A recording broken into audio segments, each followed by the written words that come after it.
You know, the universe seems kind of small compared to some people's egos.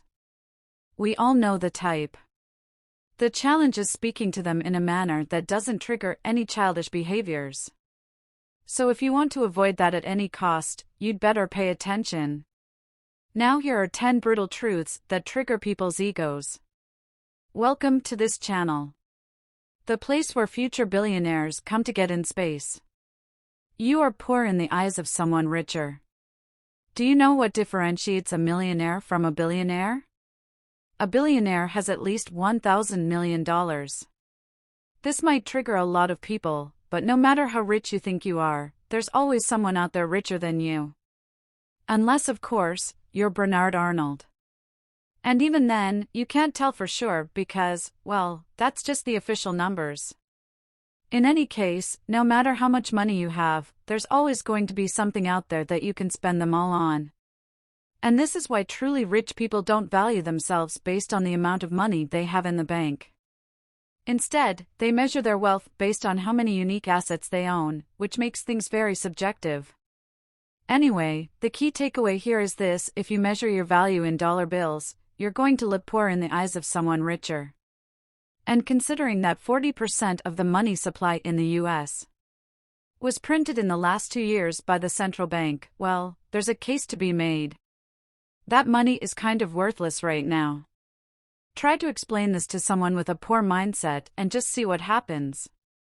Keep this only for the people who are able to handle the red pill. Your supercar is useless in a world where wealthy and high-value people gather to discuss how we as a society can develop to be more sustainable. Driving a supercar is certainly not a flex. Some might view driving a supercar as a symbol of wealth and success, while others view it as wasteful or ostentatious. Whatever the cause, there are reasons why your supercar is useless and probably a burden. Firstly, the cost of purchasing that car is usually very high and the expenses don't stop there. Maintaining a supercar can be significantly more expensive than a regular vehicle due to the specialized parts and expertise required. Supercars are designed for speed and performance, but that also means they're not ideal for everyday use. They can be difficult to handle on normal road conditions and might not be practical for transporting more than 1 or 2 people. This can make it pretty challenging to use a supercar for routine activities such as grocery shopping or picking up your kids from school. And in addition to the practical considerations, there's also the matter of environmental impact. It might be a good idea to avoid attracting the attention of climate activists. So unless you're passionate about cars and want to just collect them, owning a supercar is more of a burden than a flex. You are not as smart as you think you are. The Greek philosopher Socrates once famously said, "True wisdom lies in knowing what you don't know." Most people tend to overvalue how much they actually know and understand about the world, and we perfectly get it. It's a problem of awareness. But why harm yourself? Instead, accept your humanity and that whatever you do, our understanding is limited to what we have collectively agreed upon as a society. The quote highlights the importance of humility and recognizing one's limitations. By acknowledging that you don't know everything, you open the door to learning and growth. However, for some people, admitting they don't know something can be a blow to their ego and a sense of self-importance. That's because admitting to what you don't know can deconstruct your beliefs and, in some sense, your reality. And that's why some people are so stubborn in defending their opinions and views of the world and projecting them onto others. You'd better avoid them as much as possible. There's nothing new under the sky. This one is deep, so put your philosophical glasses on real quick. The saying "there's nothing new under the sky" can be understood as a commentary on the cyclical nature of existence and the limited scope of human innovation and creativity. It suggests that all ideas, inventions and concepts have already been thought of and explored in some form or another, and that everything is merely a representation or recombination of what has come before. From this perspective, the idea of newness is an illusion and human progress is limited. However, this doesn't mean that creativity and innovation are not valuable. And look, this is the most important part, so pay attention. Instead, it highlights the importance of standing on the shoulders of those who came before us and building upon their ideas, rather than pretending to have come up with something completely original and novel. And besides that, the saying can also be interpreted as a reminder of the enduring nature of human struggles and challenges. Despite advancements in technology, science, and culture, many of the problems that have plagued humanity throughout history, while they still persist today. In this sense, the saying can serve as a call to action to find lasting solutions to these timeless issues, rather than simply chasing after temporary and superficial fixes. And some people have a hard time understanding this, but the good part is we're here to help you fix it.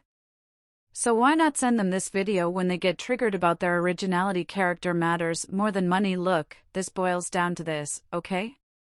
Most people want to be rich, while some people want to be rich and virtuous when it comes to leading a fulfilling and meaningful life. Character matters more than money because it provides a foundation of values, integrity, and purpose that money just can't replace. A person with a strong character is driven by their principles and beliefs and is able to maintain their sense of worth and dignity regardless of their financial situation.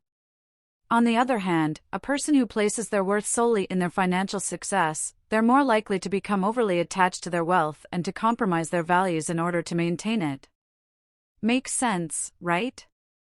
So based on this philosophy, character will provide a sense of inner strength and stability that is essential for leading a fulfilling and meaningful life, while just having money is merely a fleeting and superficial form of success.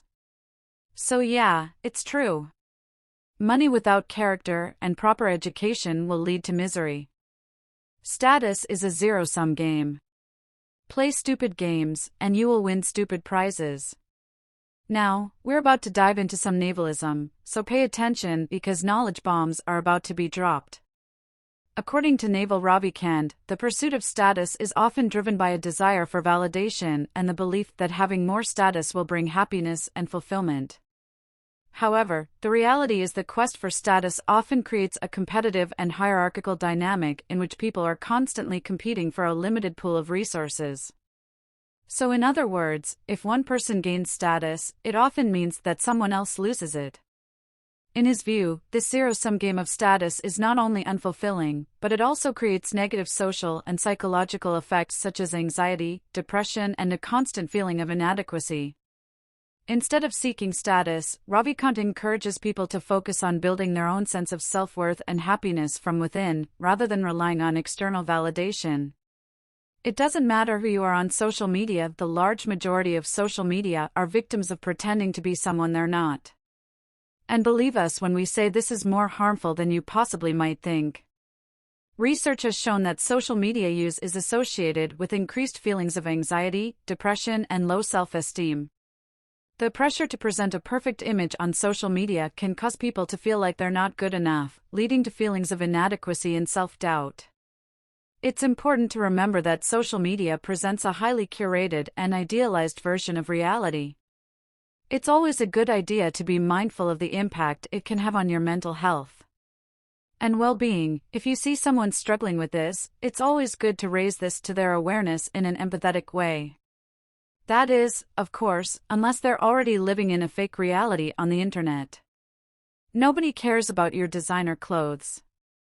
Now look, the desire to wear high-quality and visually pleasing clothes is not intrinsically a bad thing.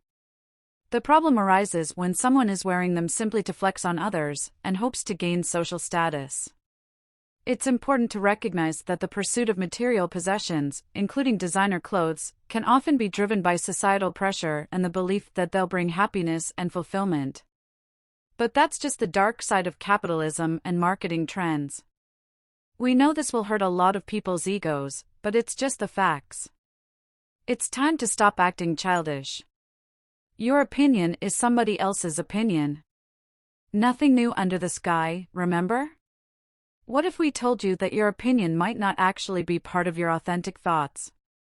What we hear, think, and say influences our behaviors. And considering human beings are social creatures, well, it's no surprise that we borrow a lot from others just to fit in sometimes. Although it is fair to say that some opinions could be legitimately yours, consider the following: if you were to meet and talk to enough people, how long do you think it would take until you meet someone who believes the same things you do here? A lot more alike than we think. Wealthy people don't flex the richest people out there. They're not flexing about their wealth. They actually prefer to keep a low profile. And that's because they're also smart. Those who have achieved genuine wealth and success understand that the things they own do not define them. And they don't feel the need to prove their wealth or success to others through material possessions. Flexing is nothing more than a sign of insecurity and a lack of maturity, whereas humility and a focus on inner growth are qualities of those who have truly achieved success and prosperity. And with all this said, it's time to wrap up this video. What, in your opinion, is the most brutal truth that people simply resist views to accept? Make sure to tell us in the comments below. We're dying to hear what you guys would add to this list from your personal experience with people. And if you enjoyed this video, make sure to return the favor by tipping us with a like. And why not share this video with the open world of the internet? We bet someone out there needs it. As always, thanks for watching. And if you're hungry for more, check out this video. Next.